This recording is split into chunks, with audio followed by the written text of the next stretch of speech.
Hi everyone, this is SK Singh from DPS Mathura Refinery Nagar. Dear children, we were discussing about the inverse trigonometric function, and in the previous video we have discussed that the domain of sin inverse x and cos inverse x is mod x less than equal to 1. That is, sin inverse x and cos inverse x, the domain in both the case was mod x less than equal to 1. That is, x belongs to minus 1 to 1. And in case of tan inverse x and cot inverse x, tan inverse x and cot inverse x, the domain was x belongs to R. And in case of cosec inverse x and sec inverse x, domain was mod x greater equal to 1. Greater equal to 1, that is, x belongs to minus infinity to minus 1 union 1 to infinity, right?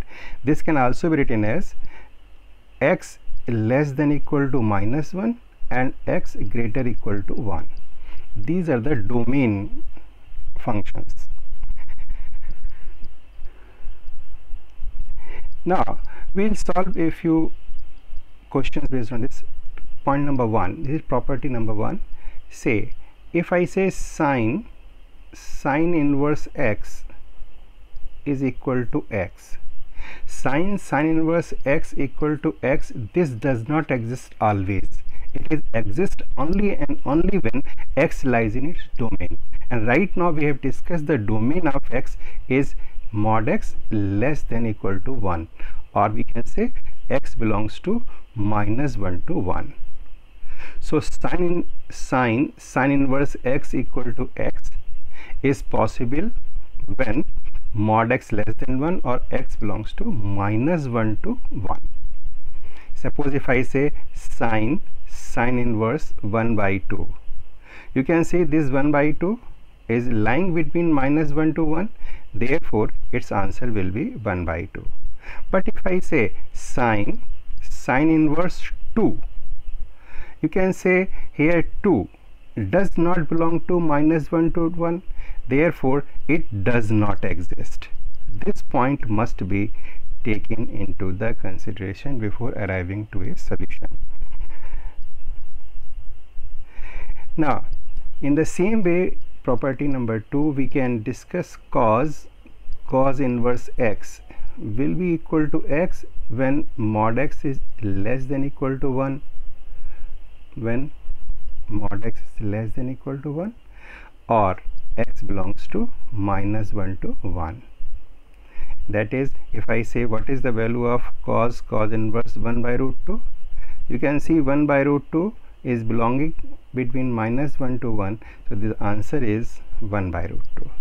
If I say what is the value of cos inverse minus 2, so minus 2 does not belong to minus 1 to 1, so its answer is does not exist. This point must be taken into the consideration. Now in the same way we can formulate the next formula, that is tan inverse x equal to x. Here x belongs to real number. In the same way we can say cosec inverse x will be equal to x when mod x is greater equal to 1, or we can say x less than equal to minus 1 and x greater equal to 1, or we can say x belongs to minus infinity to minus 1 union 1 to infinity. So tan cosec inverse x, and same thing happens in case of sec inverse x. So in case of sec inverse x, we can also write that sec inverse x will be equal to x. Does it exist always? No, it exists only when it is lying in domain. And what is the domain? Domain is mod x greater equal to 1. This can also be written as x belongs to minus infinity to minus 1 union 1 to infinity, right? and or we can say this can also written as x less than equal to -1 and x greater equal to 1.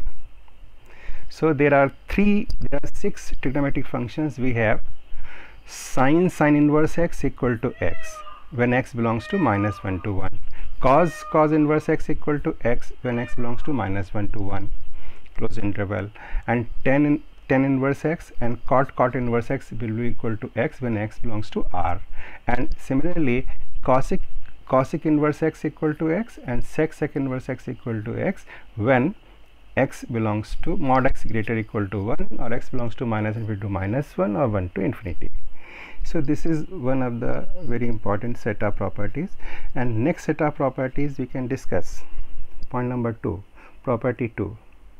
Say if I say sin inverse sin x, point to be noted, in the previous property we have sin inverse x, and here we have sin inverse sin x. You can see sin inverse sin x, x is the angle, and in case of sin inverse angle, sin, the principal value of range belongs to -π/2 to +π/2, so it is equal to x when x belongs to -π/2 to +π/2 in close interval. In the same way, we have tan inverse tan x, it is equal to x when x belongs to open interval of -π/2 to +π/2, because we know the principal value of range of tan is -π/2 to +π/2. In case of cosic inverse, cosic x will be equal to x when x belongs to -π/2 to +π/2 in close interval, and minus taking this 0 out of it. So sin inverse sin x equal to x when x belongs to -π/2 to +π/2, tan inverse tan x equal to x when x belongs to -π/2 to +π/2 open interval, and cosic inverse cosic x equal to x when x belongs to -π/2 to +π/2 and -0. Similarly, in case of cos inverse cos x will be equal to x when x belongs to its principal value of range. Principal value of angle, we know that it is from 0 to pi. It is close interval 0 to pi. And similarly, we have cot inverse cot x will be equal to x when x belongs to 0 to pi open interval.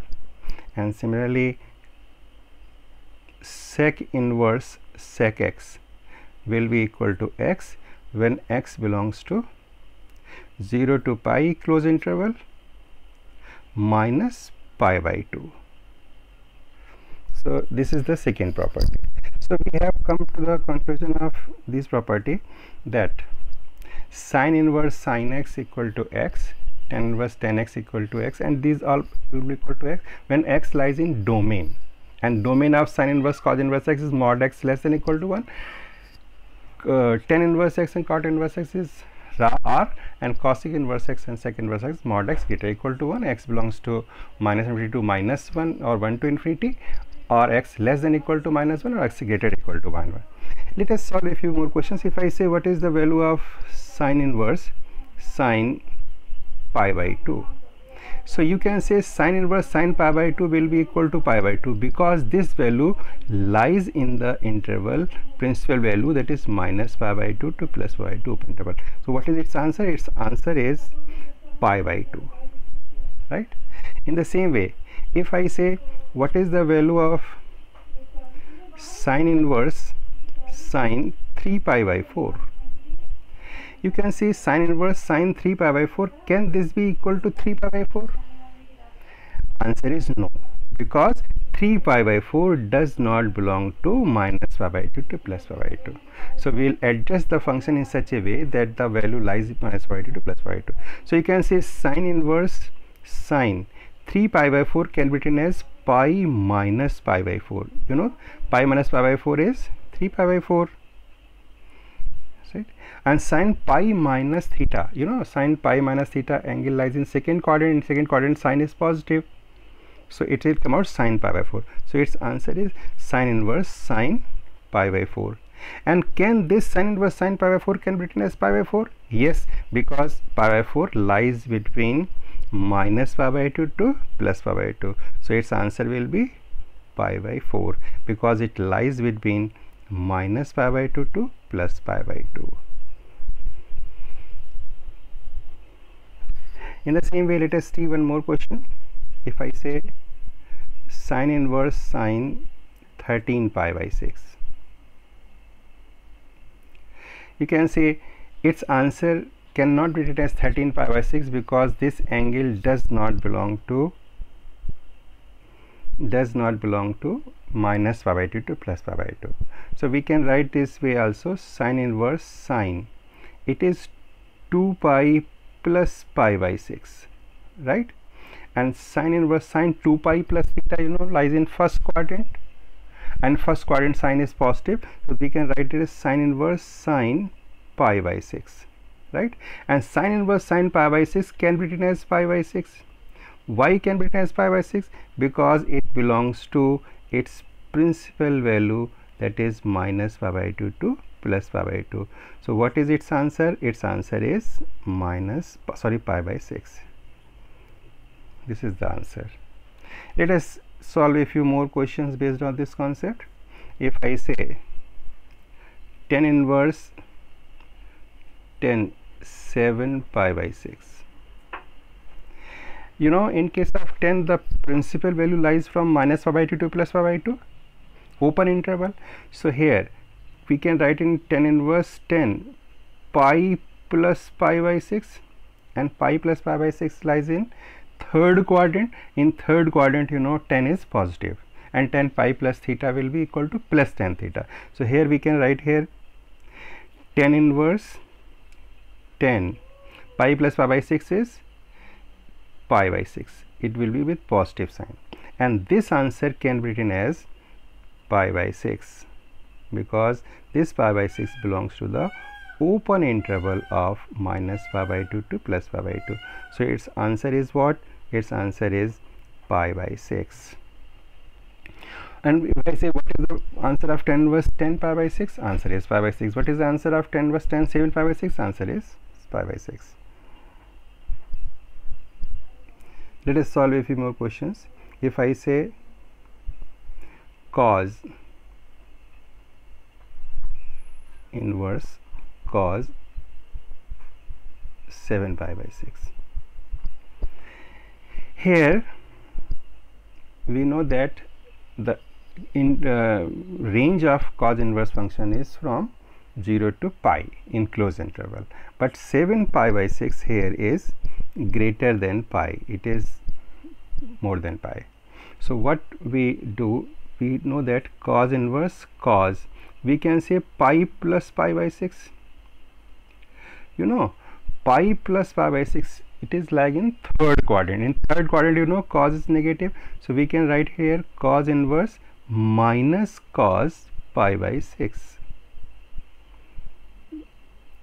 right? And cos is negative, but our principal value lies in 0 to pi, and here the value is negative.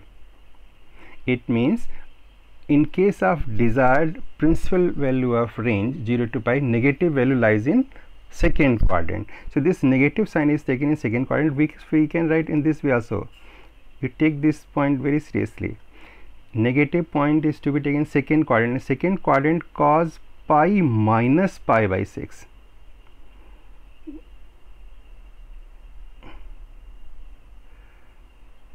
We can write here pi minus pi by 6, because in order to remove this negative sign, we have taken and we have to find the value in principal value. So second quadrant, so minus cos pi by 6 can be written as pi minus pi by 6, and we can write it as cos inverse cos, and pi minus pi by 6, you know, it is 5 pi by 6, and 5 pi by 6 is lying between 0 to pi, so its answer is 5 pi by 6, because this value lies from 0 to pi. So its answer is here with the S is 5 pi by 6. The cos inverse cos 7 pi by 6 is pi by 6. You solve this kind of a few more questions from your textbook. Next we'll see the another video. Today I am going to upload a work on Google form. Kindly upload that work. Thank you very much. Stay blessed, stay happy, stay safe. Thank you.